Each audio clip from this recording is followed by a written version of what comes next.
We are back with another Zenless Zone Zero video. Now, it's been about 24 hours.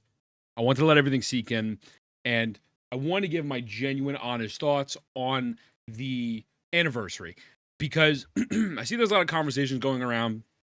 Obviously, got the gotcha tribalism. Better than ZZZ, better than Woo, better than Just whatever. I don't care about that. I'm here to just talk about simply my thoughts on the anniversary. And overall, I've come to the conclusion I think it's still mid. Now, I think there's really awesome positive stuff. I think there's other things that are really middle of the road I don't care about, and I think there's some cringe stuff in here. So I just kind of want to go over it really quickly, as soon as possible. Had a long discussion on stream today. Let's start with, well, they have a main news story. The Zenless Zone Zero story is normally pretty good. No issues with this. I think the main story is going to be fine. I actually think it'll probably be really great because Zenless Zone Zero genuinely has some of the best models in game in all of gotchas at the moment, and their cutscenes are top tier. So story as well as Ju Fufu's TV schedule, I think that's fine. Now, people might not like this outfit. I think this outfit's amazing, by the way. I really like the way this outfit looks. With that being said, the fact that when the new 5-star character is dropping, and they're dropping with a 5-star alternative outfit, I think that's amazing. I would love for that to be the new standard for distributing outfits in gacha games. I think that's great, right? And then now you do get these 2 free new outfits. Now, this is where a lot of people were a little mad at me today earlier. I don't care about these outfits. It's a wardrobe system that, in theory, seems really cool. But in reality, this doesn't affect anything. I think overall, it is still a positive because when you provide more options to the consumer, 95% of the time, that's always going to be a positive.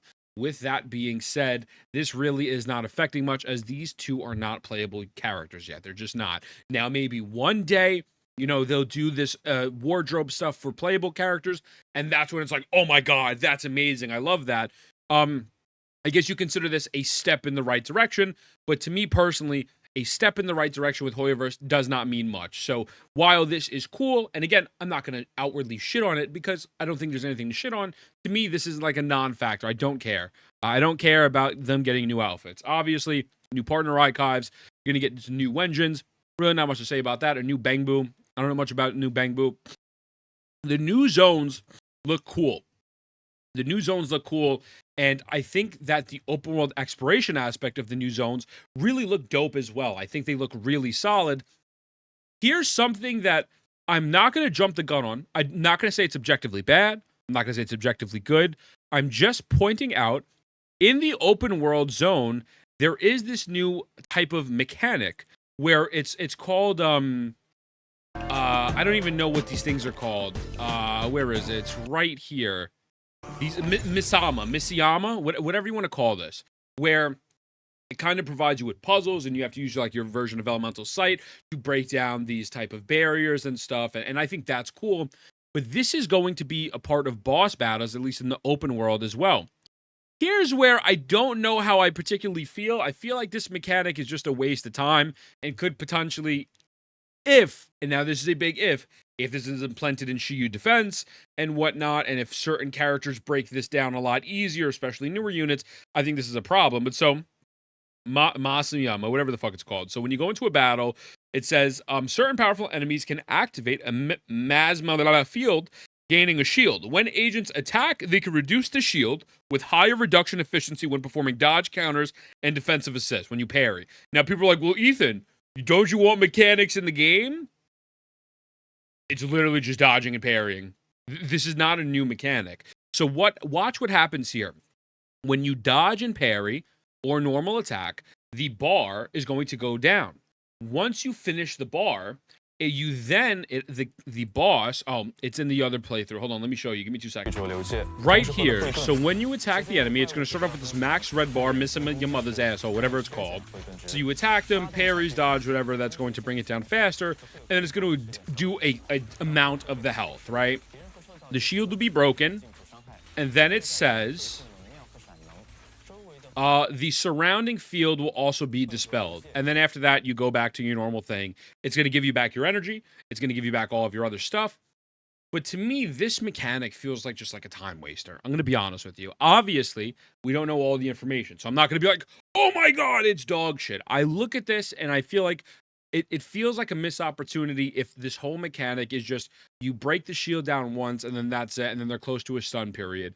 It just feels like an artificial way to prolong a fight, which I find boring. I think if they were to take this mechanic, let's say maybe once you break that red shield, because you can't technically do damage to the boss, or if you do, it's very minimal while that red shield is high, it's very simple. Okay, now you have 100% damage increase when you do your EX skill. It's going to give you your skill back, you attack your skill, bam, you try to push out as much damage as possible, and then you got to do maybe another rotation or that, or whatever the case may be. I feel like it could have been really unique and different, but when I look at this, I get like the Natlin meter kind of from Genshin vibes, and obviously I don't like that because that's paywalled as fuck. So I see this, and this is implemented in the end game. I think this is going to be a massive L. So keep that in mind. This is only confirmed for open world exploration. I think Hollow Zero, which they don't put Hollow Zero boss in Shu defense, to my understanding. So that's going to be in Hollow Zero as well.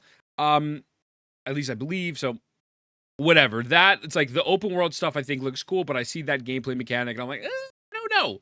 I don't know how I feel about that. Agent enhancement. This agent enhancement, we don't have the full details yet, but based off of what we've seen, rumors are based on some TCs, she's getting a massive buff. Ellen is getting a massive buff. Now, again, why she's getting a buff? Well, because she's probably making no money on these reruns because realistically she's buns. But with that being said, they are buffing Ellen, and I think that is amazing. They're reworking her kit where you don't have to do a quadruple double spin a Rooney and jump off the top rope with a swanton bomb to gain 3 stacks, right? So instead of doing 2 run around to get your stacks, you could probably acquire them through other means. So I think this is a really solid thing. Now, nobody wants Ellen to be on the same level of Miyabi, right? I think that's no one's going to be on the same level of Miyabi, hopefully. I think what people want, just Ellen to not feel like dog shit to play and still be reliable. And as long as they deliver on that, which it seems like they will, this is a massive W. Now, personally, I would have loved to seen them buff a standard unit alongside with this, which I'll get to in a moment because I got yelled at about this as well. But whatever, they balance her, so okay, I'm cool with it. New drive disc. Apparently, the support one is busted.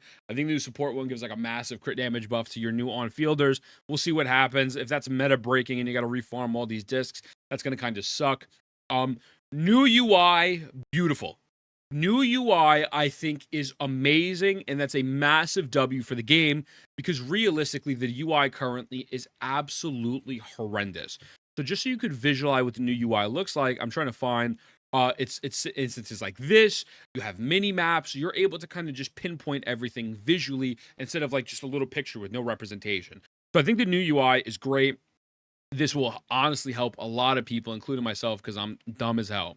So all of this stuff, cool. Ain't stressing that. Now, this is the anniversary reward stuff. Now, here's my thoughts. I think it's like, 30 pulls in total, and this free banner. I think the free Wenjin is dope. Free Wenjin is awesome, especially when it's not a guaranteed banner. Cool. These units, other than Lyacon, I know Lyacon is still used a lot. While this is awesome for new players, it really doesn't, I don't think it really does much for other units, right? So when I look at the Shiyu defense clears, and I look at it right now, so we go Hugo, Asher Yao, Miyabi, Lighter, Vivian, Yanagi, Evelyn, Lyacon, right? Which Lyacon is great. And then until we get to another standard unit, we got Nicole, Bernice, Lucy, Juyan. We then get to Soldier 11. 1, 2, 3, 4, 5, 6, 7, 8, 9, 10, 11, 12 units in front of Soldier 11. One being a standard of Lyacon. And then if we go down even further, Sokaku, Jane Doe, it takes a while before you get to Rena. After Rena, then you're getting to Coleta, right? And so overall, is even Coleta a standard? Wait, is she a standard? Am I bugging? She is a standard. Okay. Yeah, so the value, and then if you check Deadly Assault, it's very similar. Miyabi, Asher Yao, Yanagi, and Sanbi, Hugo, Lighter, etc., etc. It's the same thing. It's the same thing, right? And you look at the disparity in the ratings, in the clear times, etc. And I'm not saying these standard units are dog shit in any stretch of the imagination. And again, I think it's dope that they're giving this out. But with that being said, I really would have liked to seen someone from this list, not Lyacon, get buffed to get a lot more use out of it. Most likely you're going to pick Lyacon and then whatever Wenjin you want that you think you can make a fill spot for your normal characters, or maybe you'll pick someone else, right? It is what it is. So, again, not bad, but something that I'm going to be honest, I'm not impressed with. Before someone wants to make a false equivalency of the Withering Waves, because that's exactly what's going to happen. If you gave me a free standard in Withering Waves, absolutely, I'd just pick Verena. Because Verena is really the only great one out of there. The rest of them fucking suck. Sure. Like, you know what I'm saying? Like, I'm not arguing apples and oranges, right? I'm just simply giving my perspective on the fact that I don't think this is the defining great thing. I think another 20 pulls would have been better. I think another 20 pulls would have been a lot more solid. So, yeah, there's that, and then the pulls and stuff. Now, the events in this... Oh, by the way, the banners are solid. Obviously, they're going to put Ashley out here with the new unit, and then I think they put Caesar as well with Fufu. So banners are goated. Regular optimizations, release on Xbox is massive. Hello Zero updates are great. This event is the weirdest shit of all fucking time. And I had people in my chat today defending it. Go outside, find love, find a real woman, find a real man, and go on a date in the movie theater.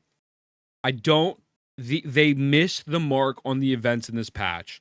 This event is fire. This event is really cool. Love the Bangbu event. The parasocial taking bitches on a movie date or taking yourself on a movie date and asking yourself questions because you don't have any friends or loved ones is wild. First of all, we're in the movie watching the Iron Claw. I'm seeing Zac Efron beat the shit out of someone. You're over here asking me something. I'm going to punch you in the throat. Not a woman, of course. So the events were a massive miss for me. A massive miss. I was like, what the fuck is this? Why is there a Operation Yum event, right? This event is cool. These two are dope. This shit, I was like, whack. Golden Proxy, whatever. Triple Bounty's obviously goated. So I'm just looking at this. I'm like, okay, like, all right, I guess. Like, overall, I think it was mid. I think it was the most anniversary of all time. Now, one of the things I think could have helped this a lot was if the presentation wasn't so monotone and kind of ass during the live stream, right? No one looked excited. I didn't feel excitement watching that presentation. I felt excited watching the 11-minute, trailer that they put out afterwards. So I think the presentation could have helped. But in terms of the content itself, there's some genuinely good stuff. And there's some other stuff that I think is either really mid or kind of like a non-factor, right? And so I hope this brings back a lot of players, a lot of lapsed players. I personally, when I see this, if you want my honest opinion, as someone who casually enjoys Zenless Zone Zero, I beat all the endgame. I'll upload my runs in a minute. I literally just beat the new Shiyu defense yesterday. There's nothing in this patch that gets me excited other than the new UI. The exploration seems cool, but with that being said, with that weird mechanic, it's like, it just feels like a time waster. We'll have to see. So I'm iffy on that.